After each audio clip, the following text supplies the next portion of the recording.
everyone. I am Priya with Vine Roots. I'm so excited today to be talking with this lovely lady, Beverly Crandon. She is a sommelier. She is the co-founder of Vinequity and the founder of the Spice Food and Wine Group. And we're going to get into all of that.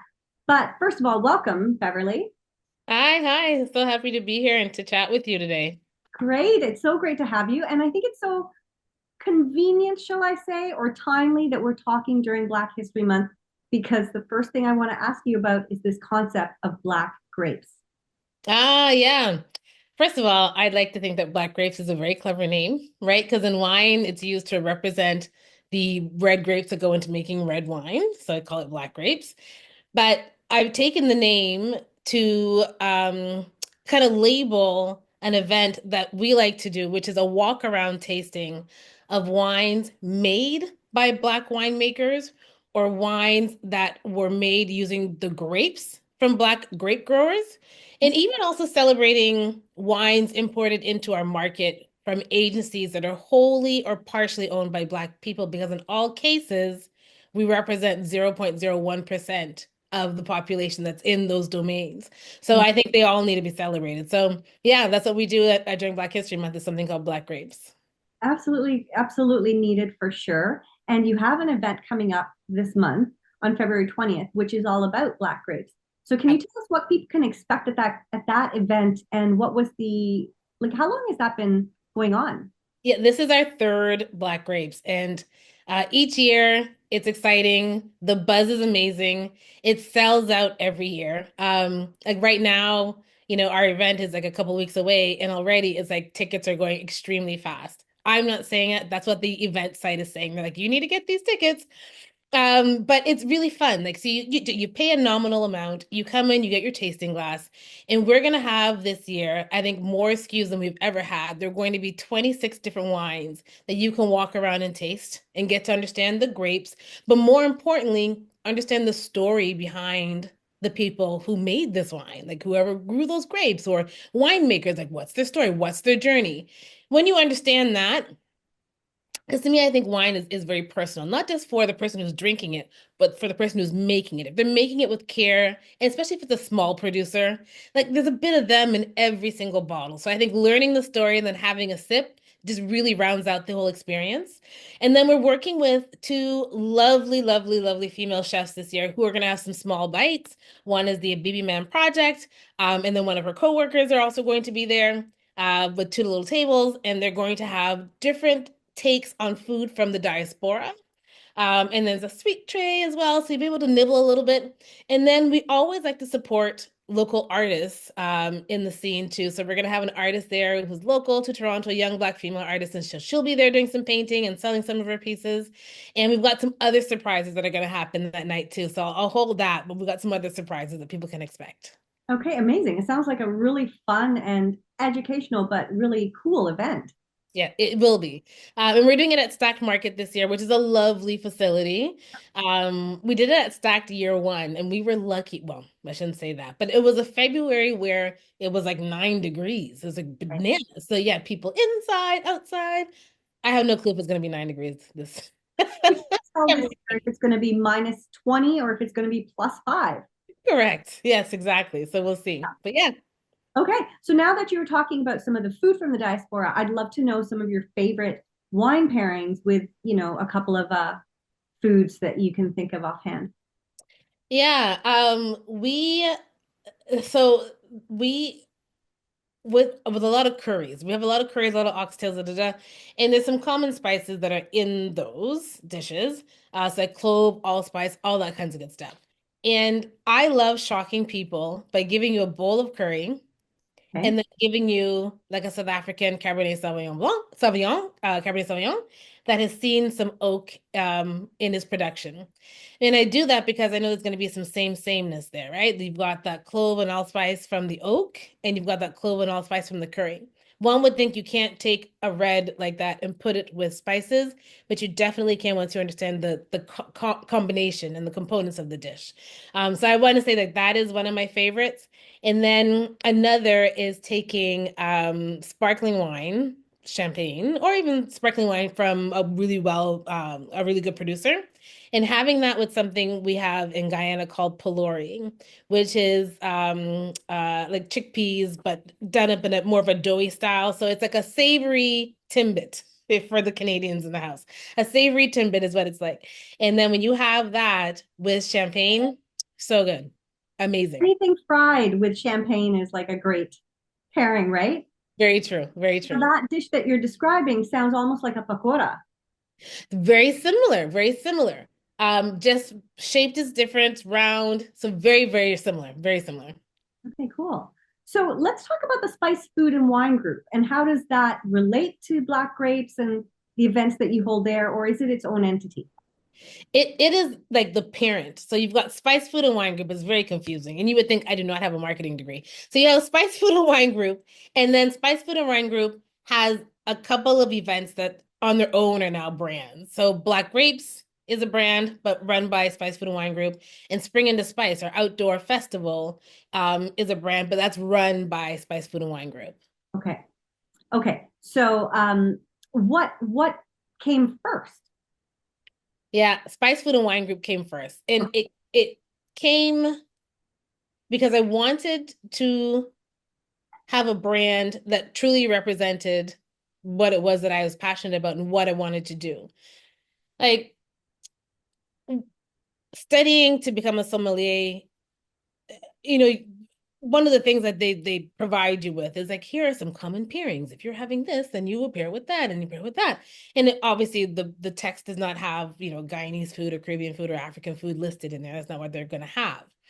And so I felt there was a massive gap. And so my whole thing was, especially if you've been to a Caribbean person's house for like a holiday dinner or whatnot, like that table is filled with food, so much so where you can't even find space to put your plate to have something to eat.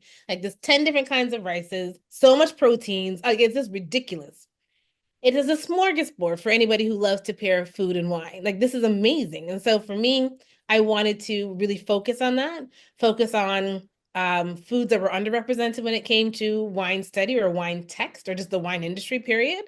And so Spice Food and Wine Group was created with a mandate to like blog about it, go on socials, do stuff on YouTube, just talking about the different pairings that people can have. And then from there, we started to do dinners. So that's where like Fall into Spice and how Spring into Spice started. It was small dinners, but I say small, like 30, 40 people at a restaurant. And it'd be like 5 or 6 courses. But then that, it's a lot to participate because if we're doing that, we're taking over someone's restaurant. The ticket at minimum is like 150 and it can go up to like 275. Yeah. So then we were like, well, how do we take this message to more people? And that's where the outdoor festival came from. Like you pay $20 to get in, and then you choose your own adventure. If you choose to only spend $10 on food and wine, then you do that. If you choose to spend 50, then you do that. But at least you get a chance to have a mini version or your own self-guided version of what we're doing at those dinners for Spring into Spice and Fall into Spice at the festival. Right. Um, and then I remember Black Grapes now. I remember someone had asked me, if I could feature uh it was during Black History Month one year, wines made by Black people for their show. And I was like, oh, okay, yeah, sure, I'll try to find some. And it was so hard. It Yeah. was so difficult. And then I was like, well, how do we fix this? And I was like, what, if we were to expose people to more wines like, in a focused setting, Mhm. more wines made by Black people, then maybe we can start a consumer demand. Mhm. Not because the person's Black, well, partially, but also because the wine is good, right?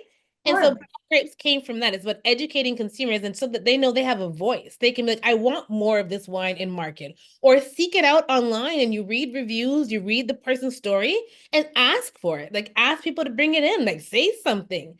And so I'm hoping consumers leave Black Grapes going, I matter and I like these wines and I want more of them in my market. Yeah, I feel a lot of similarities coming from the plant-based world because I think that has also come across some of the same challenges in terms of, people looking for vegan-friendly wines. And it's not necessarily from coming from a perspective of animal rights or anything like that. It's just that, I want to drink something that's clean and that's more environmentally friendly. And so that demand has grown so much and changed so much over the last 10 years. I feel like it's very similar to the expansion in interest in the idea and concept of both Spice Food and Wine Group and Black Grapes.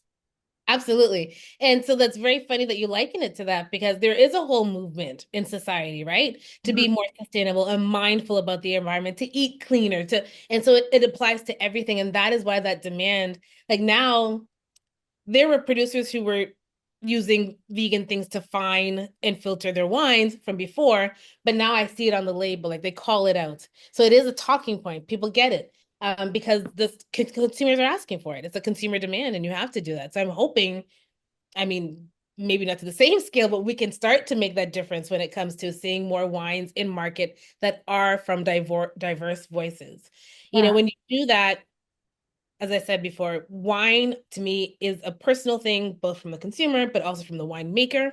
And so you get a little bit of them in there. So maybe because their palate is different because what they've eaten, their lived experiences of eating is very different. So a different twist to the wine, or they're using different yeasts in the wine because they want a different expression. And that may resonate better with someone who's from Haiti because they're like, oh, this is reminding me of the days when I used to have blah. So I think it's important, especially as society changes and we all look a little different today. You know, it's not just the European Caucasian that is here. You've got a melting pot, and I hate using that term, but you do so many people, so many cultures. You need to have diverse palates and diverse people at the helm making these wines. 100% agree. And the other thing I really love about your approach, and I was talking with two of your co-founders from Vinequity. So we've been talking a lot about the issue of sort of representation and diversity in the wine world, both from a consumer perspective as well as from a sort of an industry insider perspective. And what I love now is that the concept of food and wine pairing is, as you say, not so European biased, right? Just in terms of the language, even in terms of the way they would say, like, oh, classic pairings are red wine and red meat, and white wine and white meat. And it's just like, well, that could mean anything. Like red meat in Caribbean culture is going to be very different from red meat done in French culture. Yeah. And it's going to be very different from something that a vegan or somebody who's going plant based might want to drink with their red wine. So, what do we drink with our red wine? So, I really am loving seeing how far the conversation has come and how far the industry has come in that. And that's thanks in great part to people like yourselves and everybody at Vinequity. So, how do you see that change in terms of what you've seen over the past decade or since you've been in the industry and where it's going? Yeah, I definitely feel and I see it, not feel. It is there that we are speaking to more people now in the wine industry. Like we're not trying to be so homogenous anymore. So we're expanding our language, we're expanding our pairing concepts, and people get that. I was sharing with someone the other day that not that long ago, I was speaking to a Jamaican lady. She lives in Toronto, Ontario, so not too far from Niagara. Yeah. And I had paired something with Riesling. And she was like, "What is this grape?" I'm like, "It's Riesling." And so you and I would take this for granted. Like Riesling is so popular. Everybody knows Riesling. She's like, Right. "I never knew Riesling. This is and Ontario is great for Riesling. We grow a lot of really good Riesling grapes right here and make some really good wine. But to me, like that's an example, and that's just one example out of many where I'm talking about a common thing. Like, what is that? Oh, okay. So no one has ever said, "Hey, you can take this Riesling and you can pair that with your saltfish cake and your dal." Like because you can, and it's amazing. Yeah, absolutely. Yeah, and so and I think of the industry, and I see the statistics, and I know that in terms of market share, wine for sure is taking the hardest knock when it comes to alcohol. Mhm. But man, you're going to take that knock if you refuse to talk to people and explain to them how Riesling works nicely at their table. Mhm. Like this lady who was, at least middle aged should not be surprised about what Riesling is. And I think that's where we failed. We failed.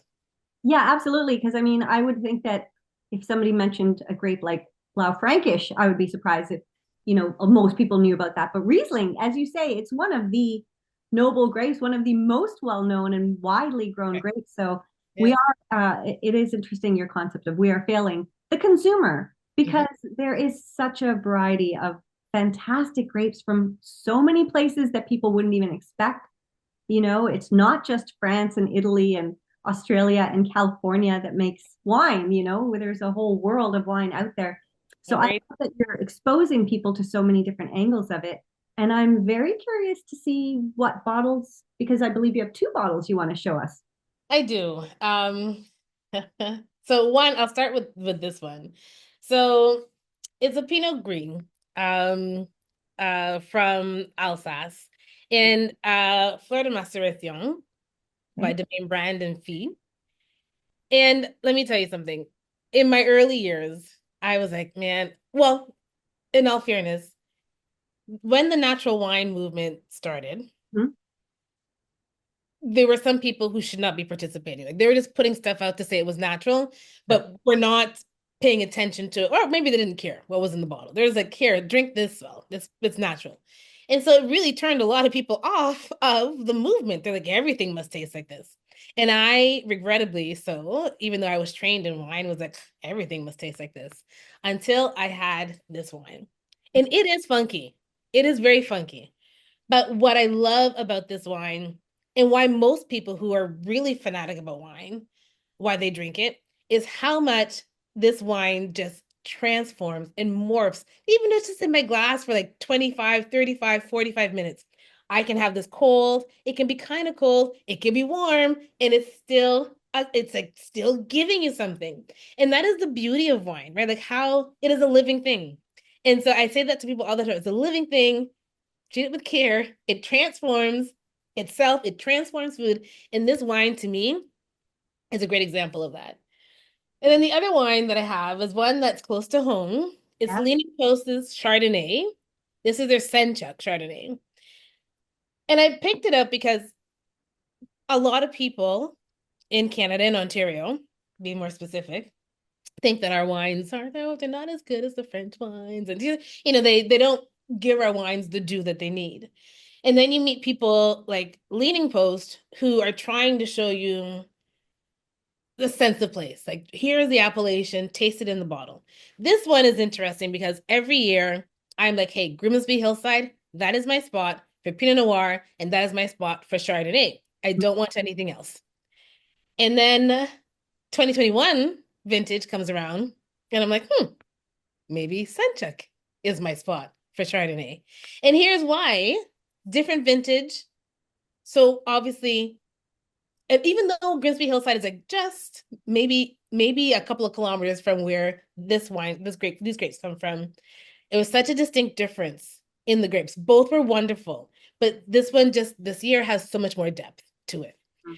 And so I chose this wine because a lot of people are like, oh, Canadian wines really don't. But I'm like, look at the variation we are giving you, trying to show you a sense of place in the bottle and in the glass. You can definitely see it. See the hard work that people are doing. And this, I think, is a great example of the effort and the hard work and the passion of our Ontario producers is this particular wine. Yeah, I love that. And I love like your passion for it clearly shines through. I remember having a tasting of two Chardonnays from Clausen Chase out in the county and was sitting with the winemaker. And he was telling us that these two vineyards were right across the street from one another, Mm. but you could taste the difference. Yeah, And that to me, like that whole concept of terroir is really mind blowing for me. And it's something that I love talking about with people because that is really what makes wine such a passion project absolutely. for me. It's just so cool. It really is about a place in time and in history. So Yeah. yeah, and I agree with you that Canadians tend to devalue Canadian wine. And I think we're in a good time right now where people are showing more pride in Canada and trying to buy Canadian. I think we're going to see a lot of people be pleasantly surprised at the quality of wine that we make right here in Ontario, right here across Canada, because we've got some fabulous wine regions across Canada too. Agreed. 100%. Yeah. Thank you so much, Beverly. It was such a pleasure chatting with you. I love how passionate you are about wine. It's a joy to listen to, and it's been such a learning experience for me to hear all about Black Grapes and Spice Food and Wine Group. Thank you. And right back at you in terms of the passion. I enjoy talking to you about wine and even just like the social impact of wine on our culture and society. Um, I know you're open to having those conversations, and they're great and they're fruitful and they're what need to happen, right? In order for us to advance and grow and have some longevity in this space. So thank you for giving me a platform to speak. It is such a pleasure. Anytime. Have a great day, Beverly, and I'm sure I'm gonna see you at Black Grapes. Yes, yes, perfect. Thank you. Bye. Cheers.